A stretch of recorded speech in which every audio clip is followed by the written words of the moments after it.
totalmente diferente de qualquer outro tipo de música nesse mundo. Ela é um tipo de música específica.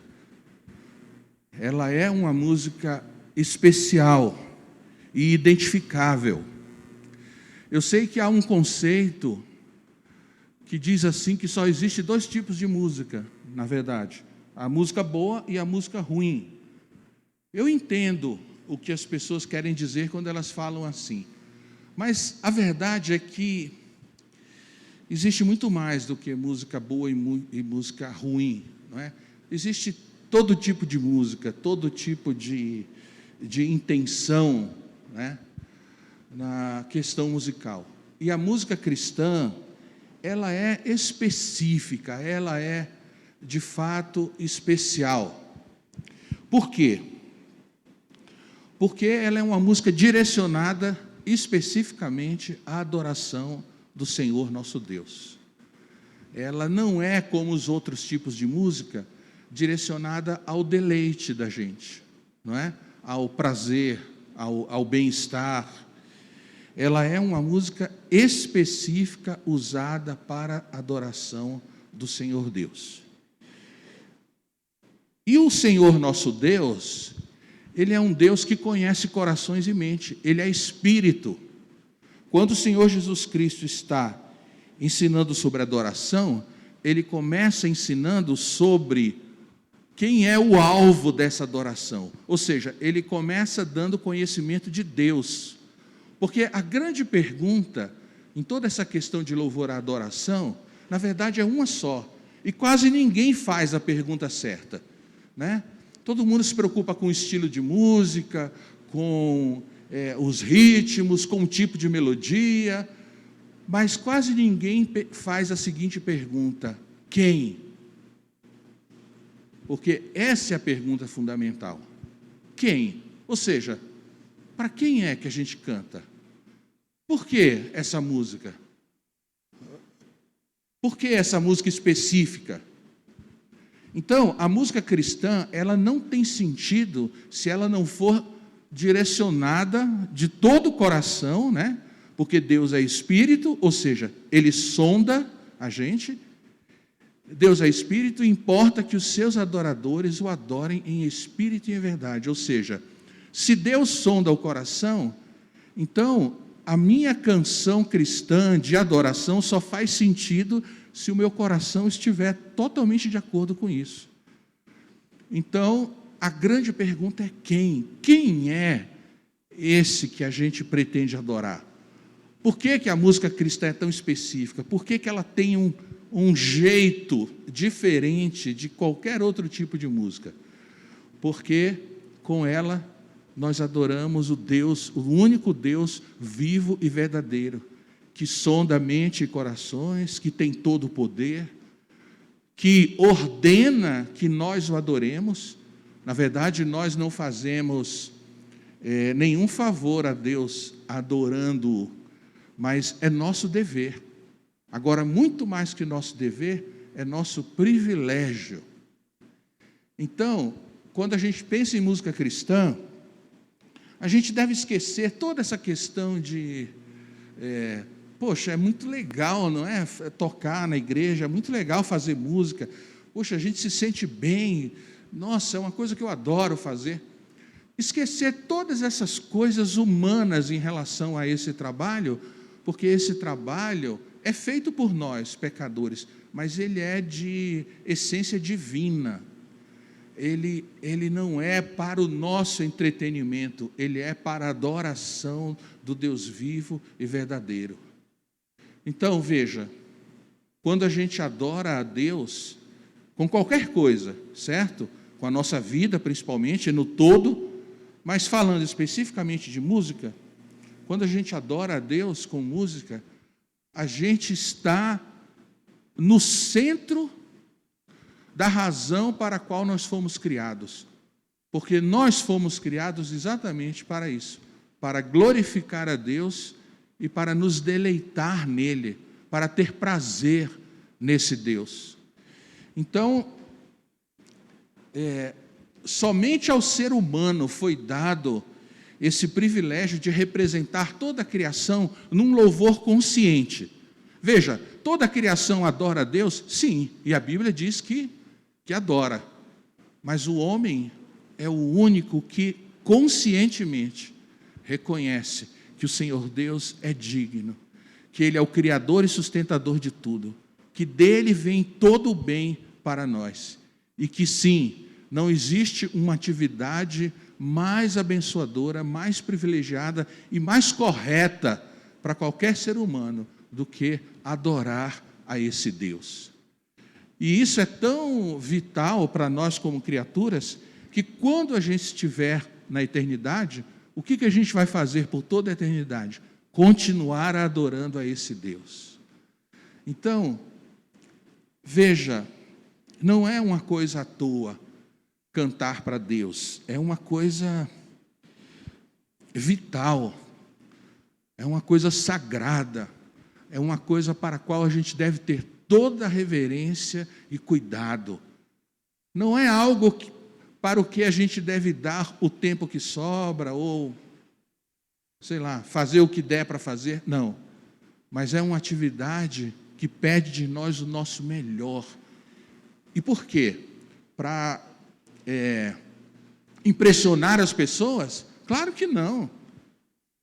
É tão somente porque Cristo é digno do melhor. Né? A Bíblia diz que para a gente tangei com arte e com júbilo. Então, assim, a gente louva a Deus com alegria? Sim, louva. Mas a gente louva com arte também. Tangei com arte e com júbilo. A gente louva com o melhor que a gente puder produzir. Pois muito bem. Agora eu peço que seja projetada a minha definição de música cristã, já que eu disse que é uma música tão específica, tão especial, que ela não deve ser confundida com nada mais.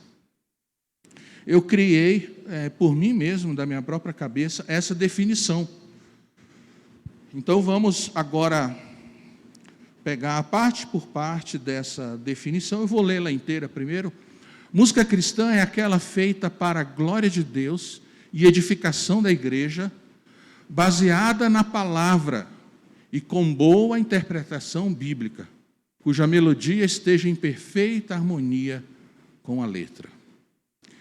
Então, vamos pegar o início de tudo, né? O que é música cristã? Vamos pegar a primeira frase. É aquela feita para a glória de Deus. É por isso que não cabe no culto cristão a gente pegar qualquer música popular, né? Eu sei que tem gente que diz, mas há músicas populares que têm às vezes mais verdades e mais beleza do que muitas músicas cristãs. É verdade, eu reconheço. Mas a gente não pode trazer o que é de fora, porque as coisas que a gente oferece para Deus devem ser santas, assim como a nossa vida. Então, uma das primeiras características da música cristã é que ela tenha sido feita para a glória de Deus. Ela deve ser feita para a glória de Deus. Por outras palavras, o que eu quero dizer é que a origem da música importa sim. Quem é o autor da canção? Quem é o autor?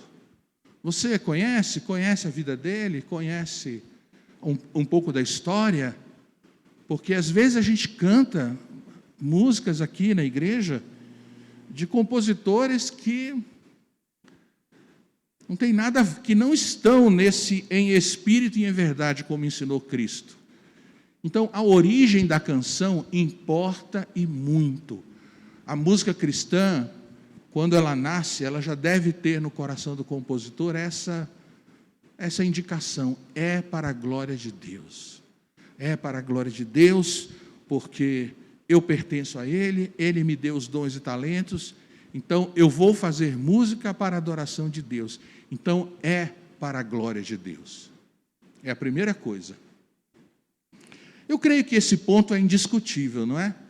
E todo mundo concorda com isso.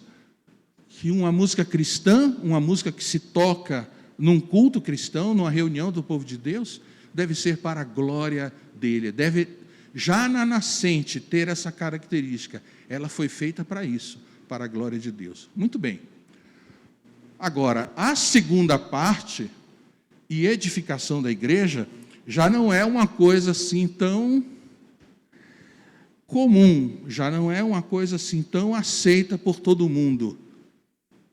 Mas ela é muito, muito importante. Uma canção cristã, ela é projetada para a edificação da igreja.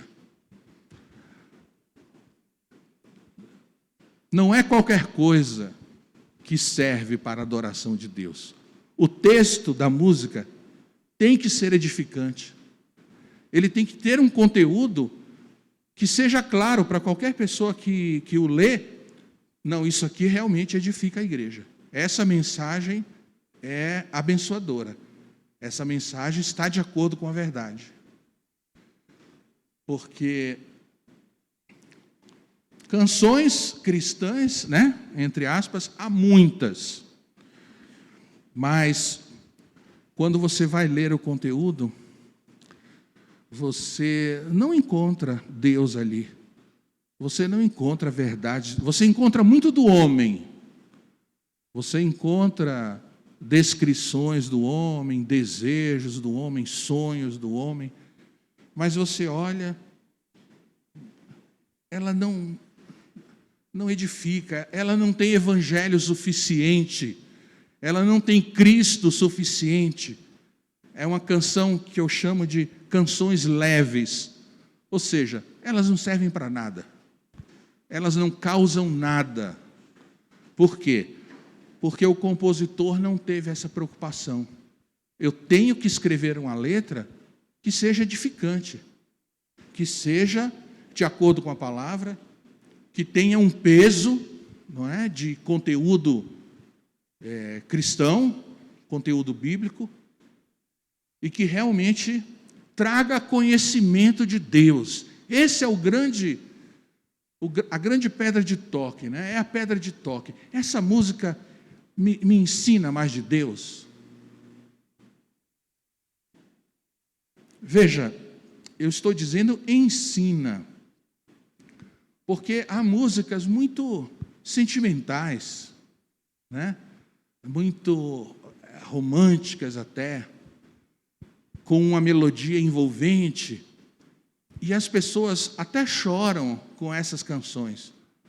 Mas a grande pergunta é: você conheceu mais a Deus? Essa canção te trouxe mais conhecimento de Deus?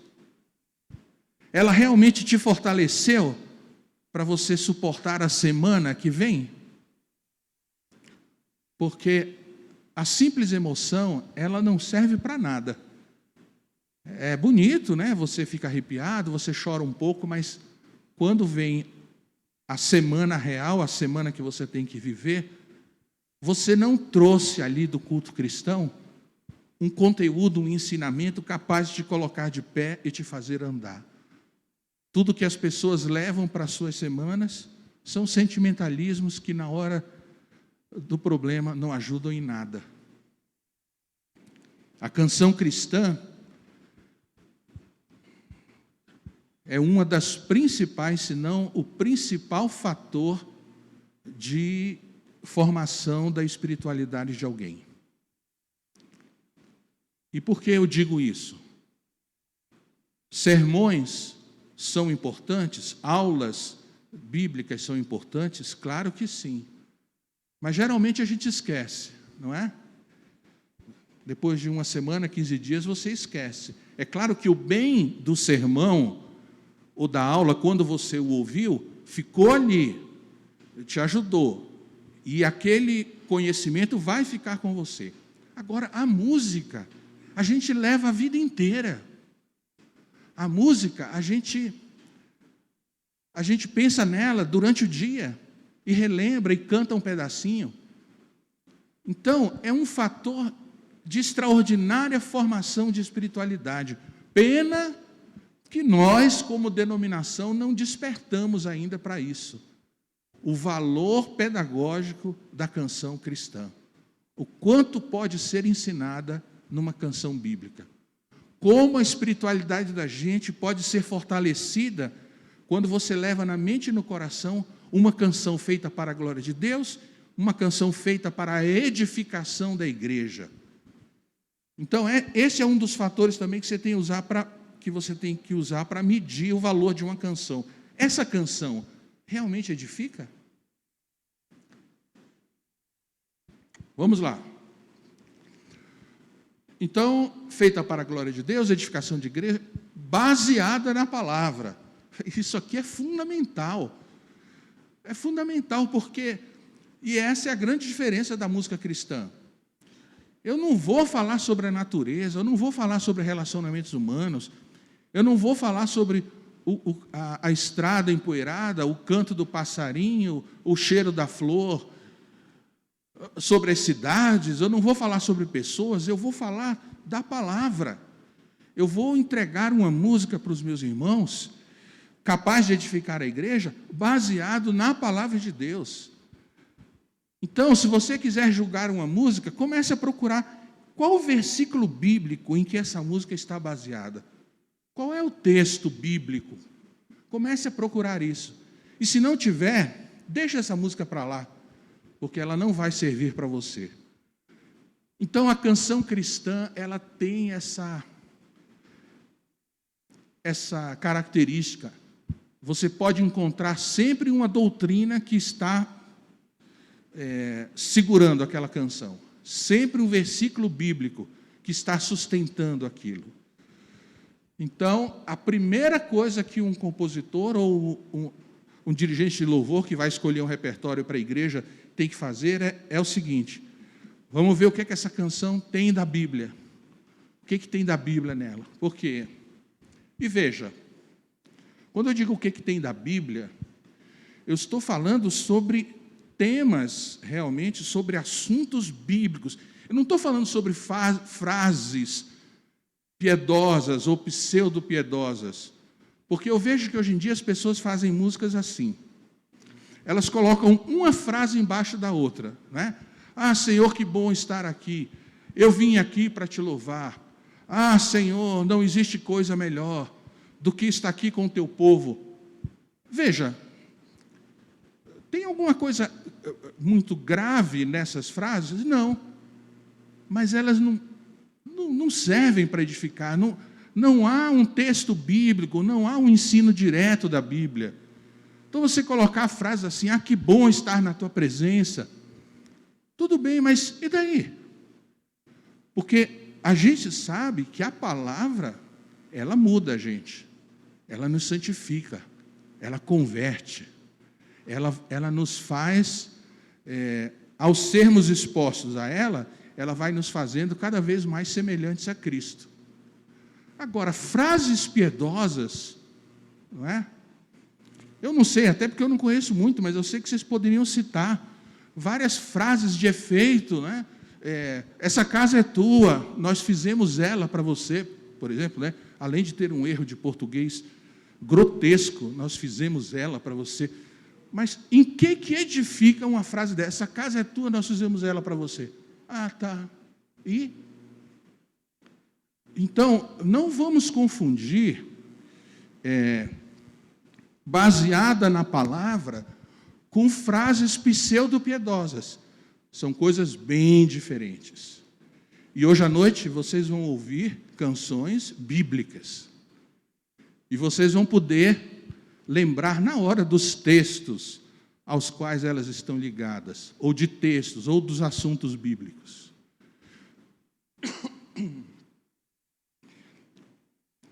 Muito bem, seguindo ali, a canção cristã ela é baseada na palavra e com boa interpretação bíblica. Aí, quando a gente chega nesse ponto, é que a coisa desanda mesmo, né? Porque, veja, você pega uma música como Faz um Milagre em Mim, tá? Muito bem. Qual o problema dessa música? Bem, há vários problemas, mas eu aponto um problema básico de interpretação bíblica. O que houve no episódio de Zaqueu, do pequeno Zaqueu? O que houve ali, em tudo o que aconteceu, foi uma tremenda demonstração da soberania de Deus na salvação de Zaqueu. Foi isso que aconteceu. Jesus ia passar por um lugar, Zaqueu possivelmente já tinha falado muito de Jesus, estava curioso, veja, estava curioso, mas o texto não fala nada de que ele tinha um anseio por Deus, de que ele tinha uma sede por Cristo, uma sede pela verdade. Apenas diz que ele era curioso, que ele estava curioso para saber quem era esse famoso Jesus. Então o homem, por ser de baixa estatura, sobe na árvore. Muito bem.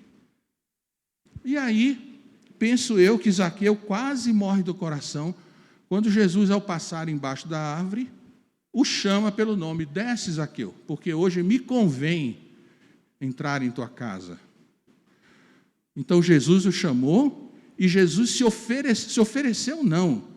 Ele impôs uma visita, né? Veja, não foi Zaqueu que disse: entra na minha casa, entra na minha vida. Foi Jesus que disse: hoje eu vou pousar na tua casa. Certo? E depois de uma refeição, possivelmente de Jesus dizer várias coisas, houve salvação na vida de Zaqueu. Muito bem, o que diz a música? Eu quero subir o mais alto que eu puder para chamar a tua atenção, né? Entra na minha casa, entra na minha vida, e não sei o quê. É uma interpretação totalmente errada.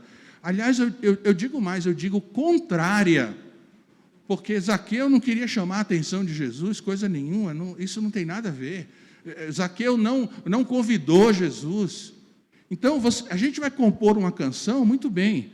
É canção bíblica? Tá bom, foi baseada num texto bíblico? A canção Faz um Milagre em Mim? Foi baseada num texto bíblico. Mas a interpretação foi totalmente fora. Então, tem mais isso. Quando você vai compor uma canção, você tem que extrair dela uma interpretação coerente, com boa exegese, uma interpretação bíblica que esteja de acordo com os princípios do Evangelho. Então, o que o autor da canção Faz um Milagre em Mim conseguiu foi torcer o texto, não é? Para torná-lo humanista, não é? Porque ali Zaqueu, que é a grande figura na música inteira, foi ele, né, que subiu na árvore, não sei o quê, e fez e aconteceu, e faz um milagre em mim. Zaqueu não falou isso. Zaqueu não pediu um milagre, coisa nenhuma. Ele foi um convencimento do Espírito, depois de ouvir palavras de Cristo. Então, a música cristã, ela deve ter uma boa interpretação bíblica. Há muitas pessoas que dizem que o que diferencia a música cristã é a letra. Eu não concordo. Eu acho que letra e música estão relacionadas numa coisa só. Não dá para você separar, né? E muita gente diz: não, a música não importa tanto, mas a letra tem que ser cristã, tem que ser. Não, a música importa muito e nós vamos ver agora o porquê. Então, a canção bíblica, ela tem uma melodia que esteja em perfeita harmonia com a letra. O que quer dizer isso? Em perfeita harmonia com a letra. Bem, primeiro vamos para as questões técnicas. Ela tem que estar numa prosódia correta, não é? Ela tem que frisar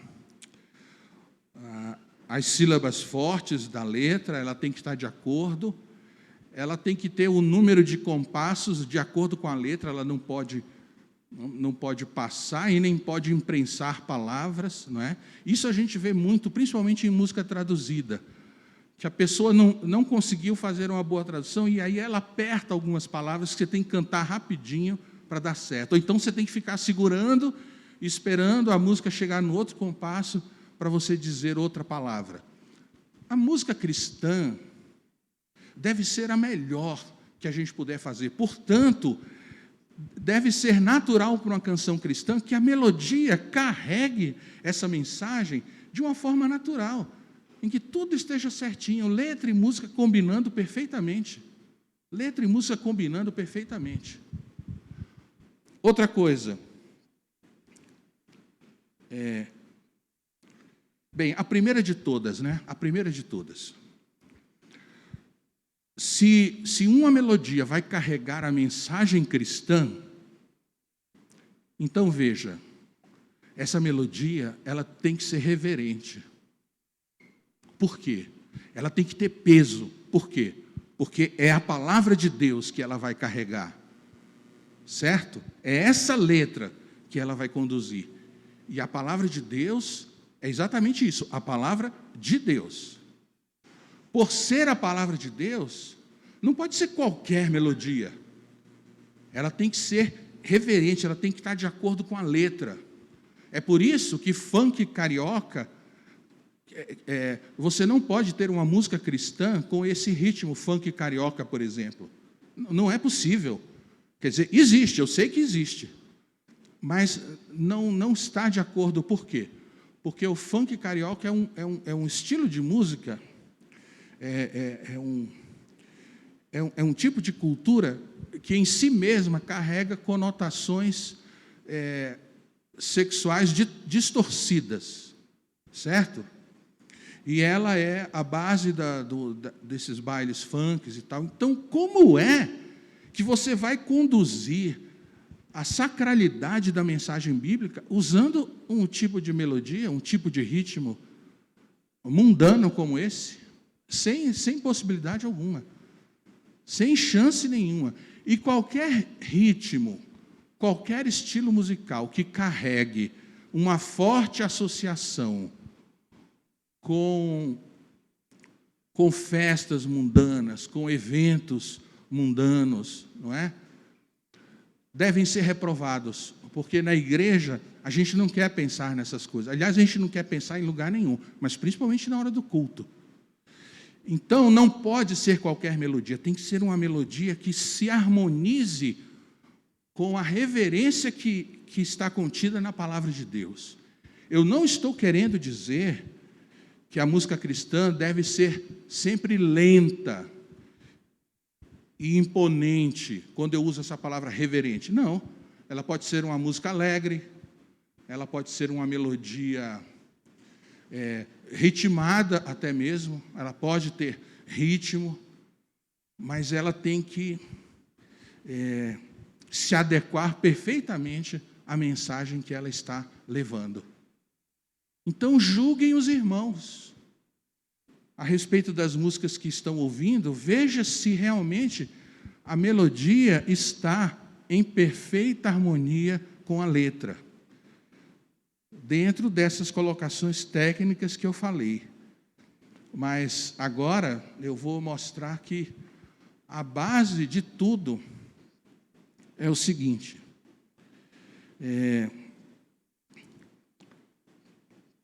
bem, se eu vou adorar a Deus, então eu devo pensar exatamente isso.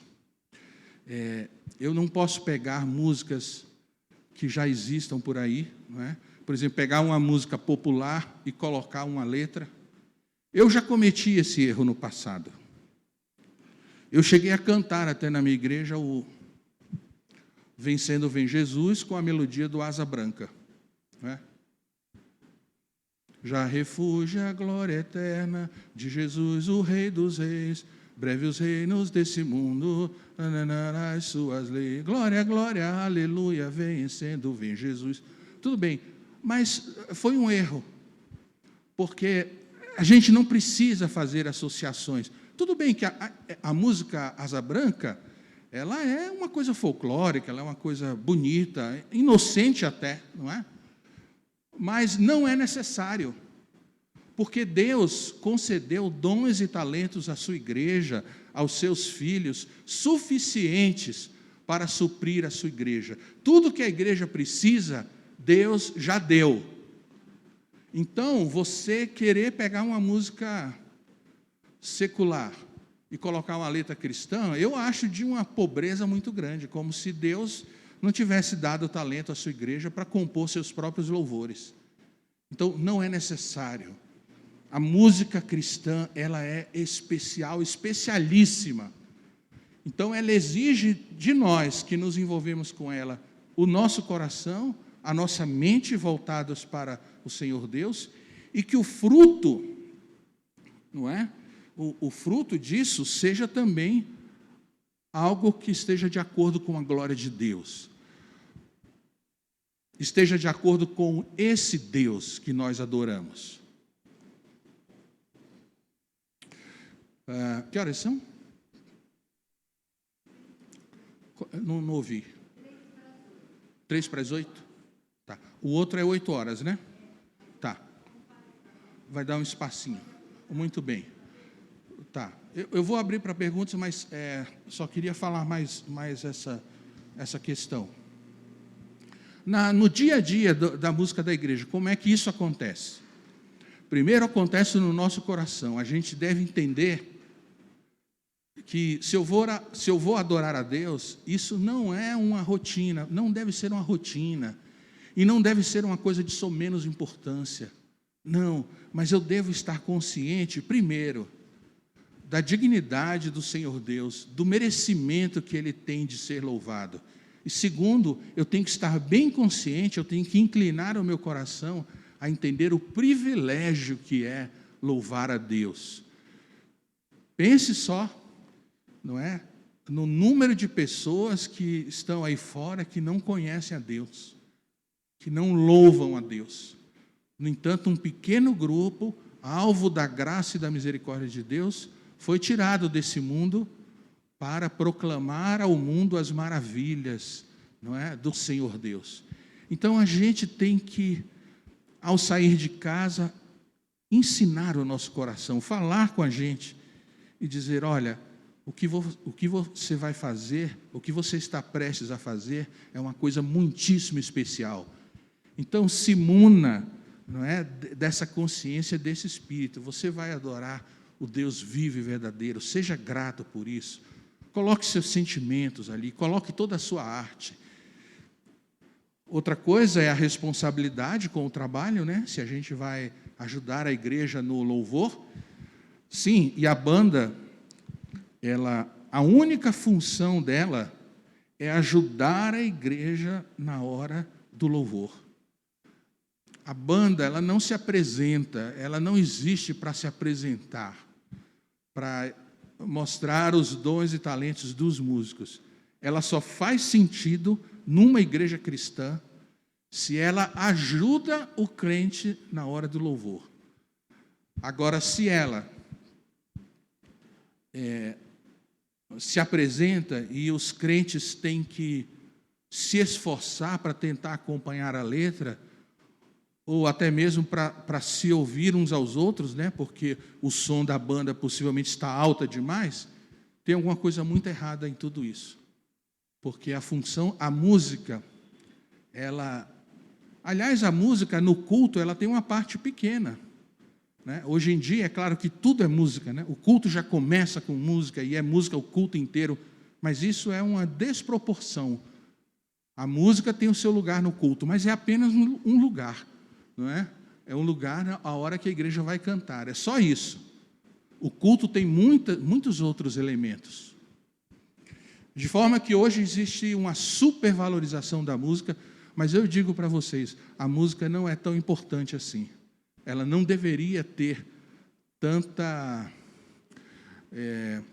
tantos privilégios, né, como ela tem hoje em dia. Isso não está certo. Então você venha com humildade, com responsabilidade, ajude a igreja a louvar, aperfeiçoe os seus dons e talentos, estude música. E se você for compositor, se aperfeiçoe, se aprofunde na composição. Faça cada vez mais músicas mais ricas, mais belas para o Senhor Deus. Muito bem, é claro que em 40 minutos, não é?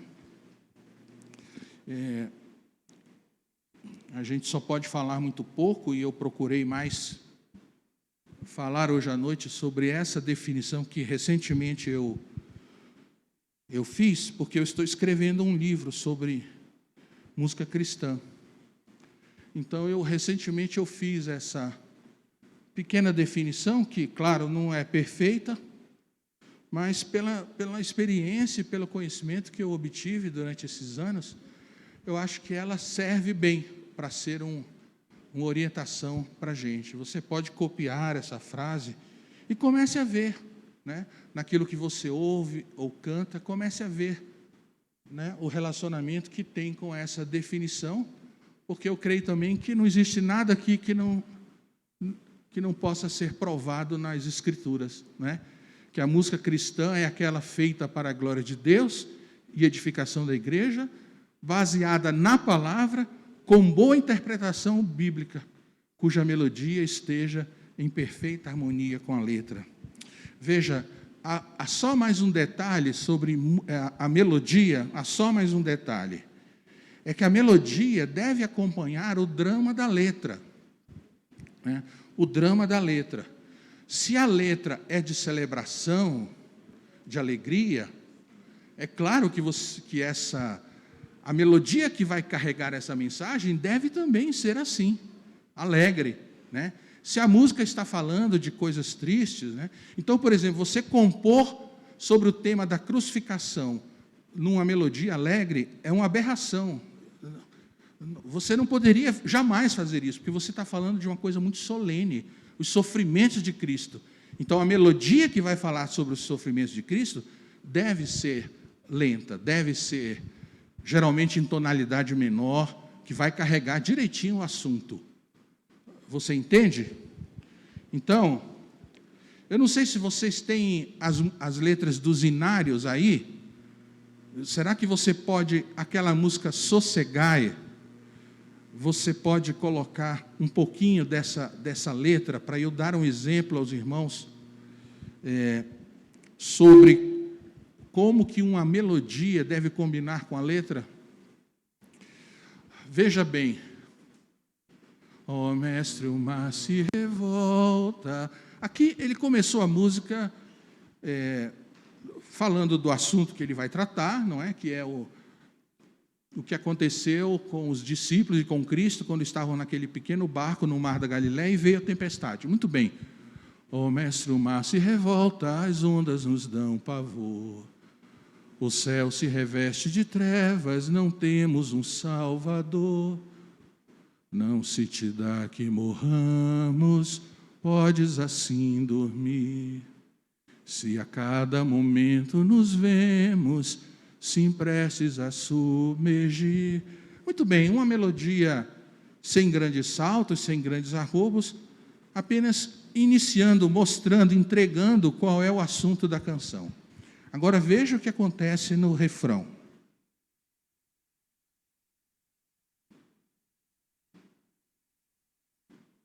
E esse hino fica como um exemplo do que é uma melodia que combina perfeitamente com a letra.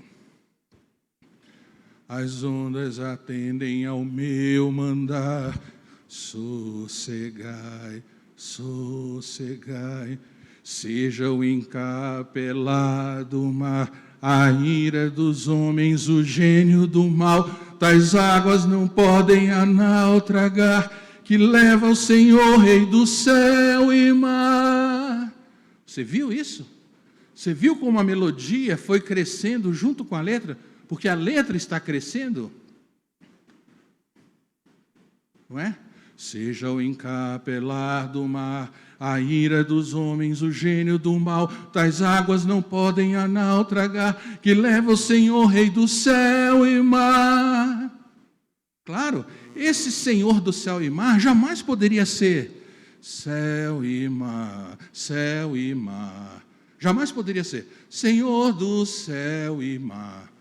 Por quê? Porque está falando que Jesus é o Senhor do céu e mar. Então isso não poderia ser uma melodia para baixo, porque ele está exaltando a Deus. É claro que a melodia tem que subir, e subiu, né?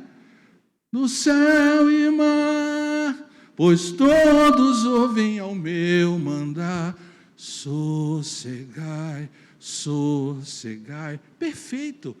Melodia combinando com a letra. Veja que não é sossegai, sossegai. Ué, como é que você vai dizer para a pessoa se acalmar com uma melodia, né, que vai aumentando? Não, chegou no sossegai, pois todos ouvem o meu mandar, sossegai, sossegai, convosco estou para vos salvar, sim, sossegai. É isso que eu quero dizer. As coisas, a canção cristã, a letra e a música têm que harmonizar perfeitamente e ser naturais, né? Então, se a letra fala de temas mais tristes, então você diminui um pouco o andamento da música ou passa por uma tonalidade menor. Se o tema vai crescendo, a melodia vai crescendo também. Então, todas essas coisas são importantes, por quê? Porque no final elas fazem a grande canção. E é disso que nós precisamos, de grandes canções. A Igreja de Deus tem uma história com música muito bonita. A igreja já cantou grandes canções, grandes hinos. E nós precisamos, hoje em dia, muito voltar a encontrarmos, a compormos grandes canções para o louvor de Deus. Porque as canções hoje em dia andam muito fraquinhas, muito leves, muito pequenas, muito inofensivas. Não há evangelho para converter uma mosca sequer. Porque o que tem de evangelho, o que tem de Cristo nas canções é muito pouca. Tem muito do homem ali, mas de Cristo e da palavra muito pouco. E é assim também que um avivamento há de vir sobre a igreja. Quando a igreja começar a cantar grandes canções, quando o conhecimento de Deus, né, se espalhar entre nós através de canções. Agora, para isso, os compositores precisam conhecer muito bem a palavra, precisam conhecer teologia, história da igreja, para comporem grandes canções. Muito bem, vamos ver então se vocês têm alguma pergunta sobre o que foi falado até agora.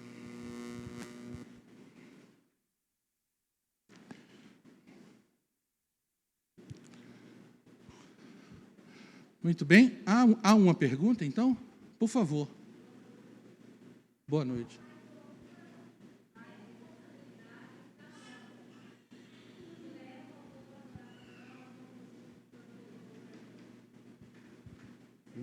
Não. Oi?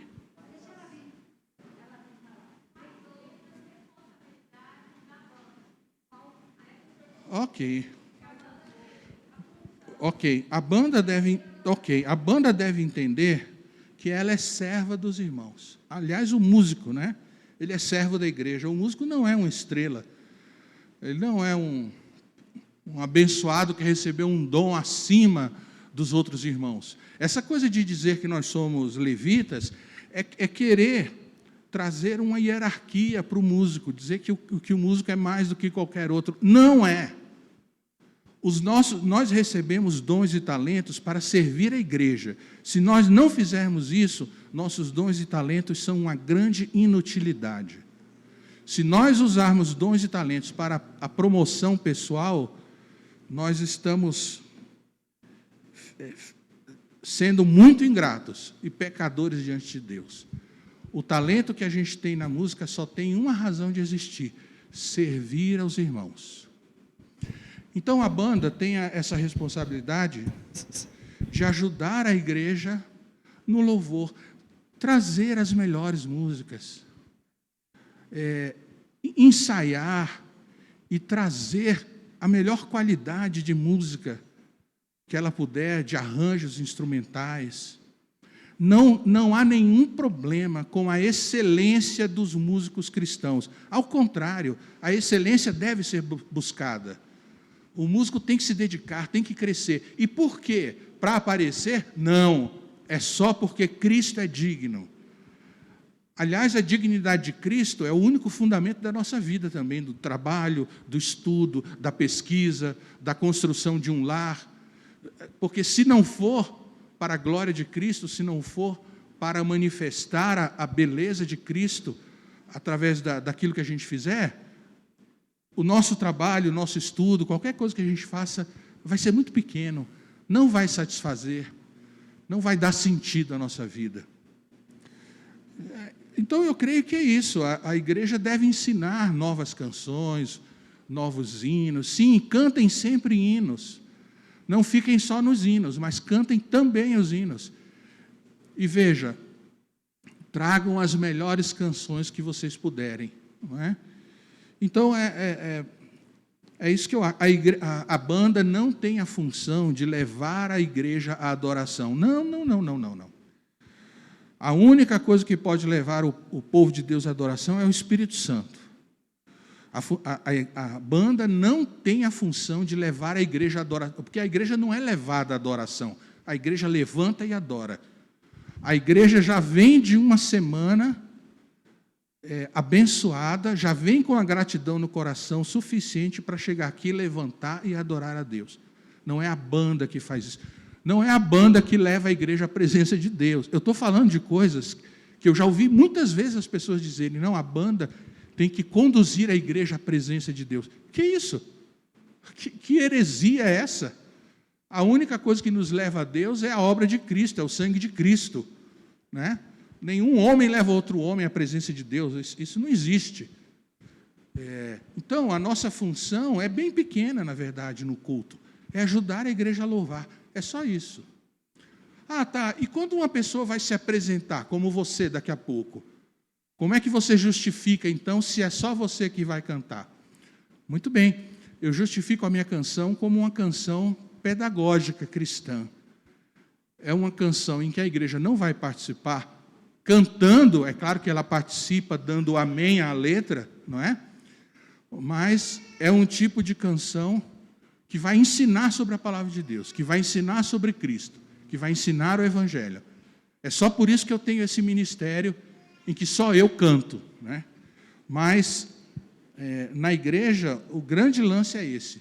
A igreja tem que ser auxiliada a cantar. E se houver, não é, música em que só alguém cante, ou um quarteto cante, ou um coral, não tem problema. Não tem problema, contanto que essa música tenha um bom conteúdo bíblico. Porque a igreja também é edificada e Deus é adorado quando a gente canta uma canção bíblica. Mais alguma pergunta? Pois não.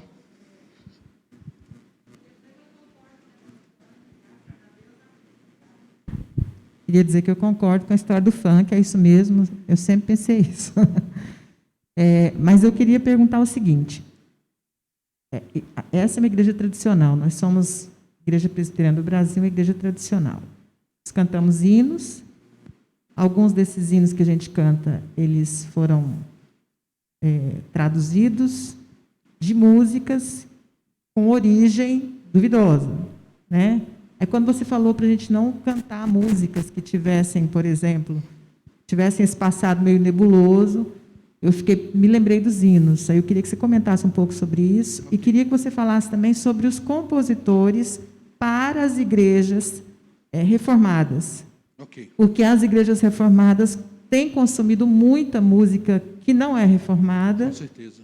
E eu acho que isso é um problema. Tá.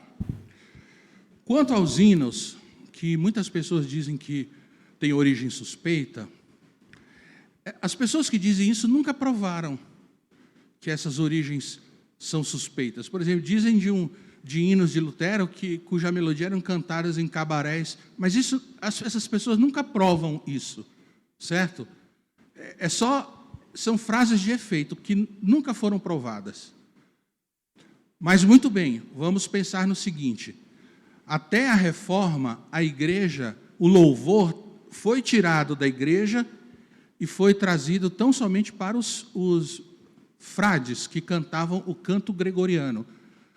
Então, durante a Idade Média, só quem louvava a Deus eram os frades, os cantores que cantavam o canto gregoriano. A comunidade não cantava.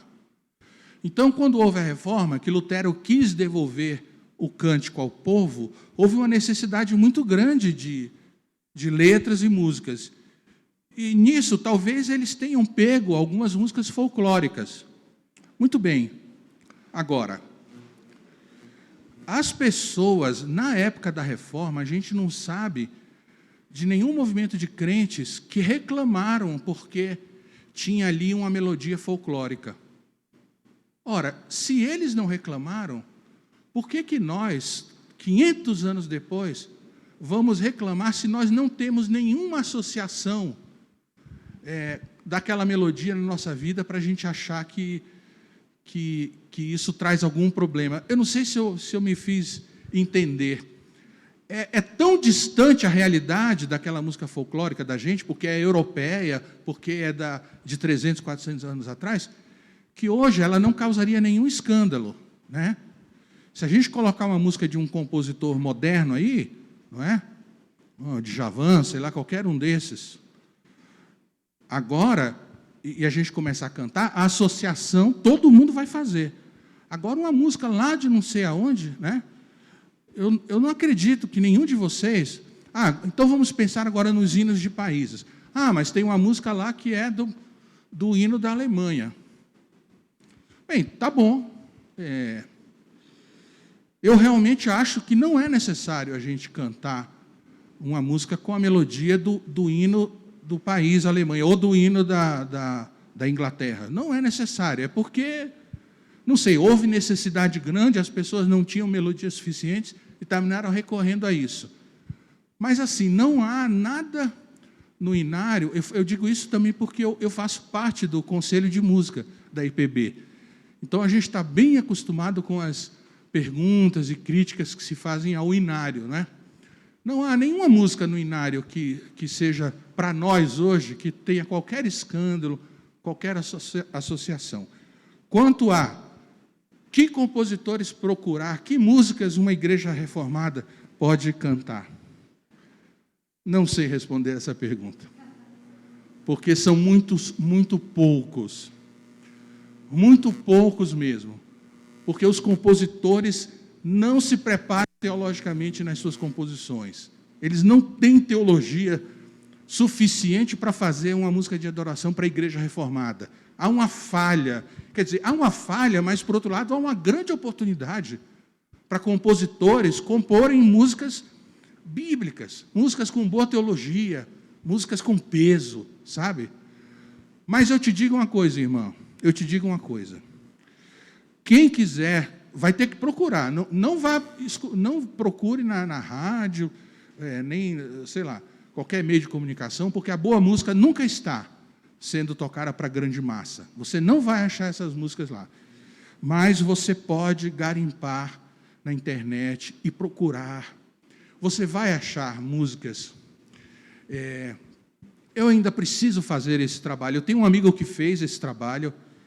Ele tem muitas músicas que ele garimpou, que é o Diego Venâncio. Ele tem muitas músicas, músicas congregacionais garimpadas. Eu preciso fazer esse trabalho pessoal para apresentar quando essa pergunta for feita. Mas eu garanto para vocês o seguinte: há canções suficientes, já foram compostas, com boa teologia, com boa quantidade bíblica, que a gente pode usar, já agora. Agora, com uma ressalva, nós teremos que mudar totalmente o conceito do que é música de adoração, do que é música congregacional. Por quê? Porque há 30 anos, a mídia gospel começou a dizer para a gente que a música congregacional é aquela facinha, é aquela que você pega rápido, é aquela que gruda como chiclete. E isso fez com que a igreja evangélica fosse baixando o nível das suas canções. Porque se a música congregacional, se a música de adoração é aquela bem simplesinha, então vamos baixar o nível. As grandes canções não existirão mais. E a gente acreditou nisso. Quer dizer, nós que cantávamos hinos como aquele, né, a gente acreditou que a música congregacional é essa, que repete, e fica repetindo, e vai, e repete de novo, meia hora. Não é. Isso é um conceito que a mídia gospel empurrou em cima da gente, mas que não é correto. Então, qual é a música congregacional ideal? Qual é a melhor música para a igreja cantar? A minha resposta é exatamente isso, é a melhor música. Ou seja, se a música é fácil ou não, é uma coisa que não deve ser considerado.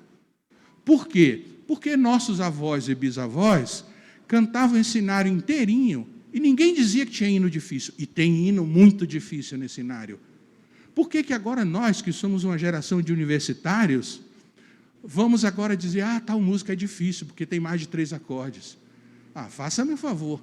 Nós precisamos restaurar um novo conceito do que é música de adoração. E eu digo para vocês, a música de adoração perfeita é a melhor música, é a que tiver mais da Bíblia, é a que tiver a melhor teologia, é a que tiver a melhor poesia, é a que tiver uma melodia que se encaixe perfeitamente com a letra, é a mais bonita, é a mais grandiosa. Essa deve ser a música congregacional por excelência. Então, nós temos que parar com o mimimi, erguermos as mangas para fazer um trabalho de ensinar à igreja grandes músicas. Vamos esquecer esse negócio da música chiclete. Vamos investir. Então, para aprender uma música, a gente vai ter que passar com a igreja durante 4, 5 domingos? Ok, e daí? E daí? Por que agora também que as músicas são tão descartáveis? Por que a gente tem tanta música e entra, fica 2 meses, já sai, já vem outra? Por que isso? Por que a gente deixou de cantar grandes músicas que a gente aprendeu no passado? Não tem explicação, a não ser uma mídia interessada em rodar os seus produtos e fazer com que a igreja caia, né, nesse laço. Então, irmãos, a coisa é simples. Procure uma grande música e traga para a igreja cantar. Vamos ter paciência. Quem vai tocar, se esforce também, porque a juventude hoje em dia é muito preguiçosa. Se a música tem lá 5, 6, 7 acordes, a pessoa olha, isso aqui é difícil. Mas para aí, meu amigo, você vai louvar a Cristo. Você vai louvar a Deus, o Senhor, Criador e sustentador do universo. Você vai dizer que é difícil? Não. Né? Na época da nossa juventude, a gente ia tirar uma música, mesmo de vencedores, aí ia lá na eletrola, não é? No toca-disco, aí punha o bracinho lá na música, aí aprendia aquele trechinho, aí voltava, procurava, nunca acertava o ponto que você queria. Era uma trabalheira danada tirar uma música com o toca-disco, né, do LP. Mas a gente fazia isso, e quando conseguia tirar igualzinho, era maravilhoso. Hoje em dia há tantos recursos, né? Você vai, pega um gravador qualquer e bota e faz ele repetir no ponto que você quiser. E hoje em dia tem todas as músicas cifradas, quer dizer, todas as facilidades. Mas as pessoas não fazem, né? A música na igreja, ela não tem crescido. Ela não tem sido uma música com a teologia que você fala, uau, que Deus maravilhoso, né? Aí não, é uma música que as pessoas, que arrepiam, não sei o quê, porque tem uma banda aqui envolvente, com fumaça saindo, com fundo preto, com luzes coloridas, cantando uma música mística, né? Porque o worship nada mais é do que um estilo de canção mística, feito exatamente para isso, para anuviar a nossa mente, para despertar sentimentalismos. Acontece que a Bíblia, ela é um livro, ela é feita de proposições claras sobre Deus e sobre a vontade de Deus. E se a gente tiver que crescer como crentes, como igreja, é isso que a gente tem que aprender, é isso que a gente tem que conhecer. Ok? Vamos fazer então um intervalo. Eu não sei, Sara, você quer explicar como vai ser?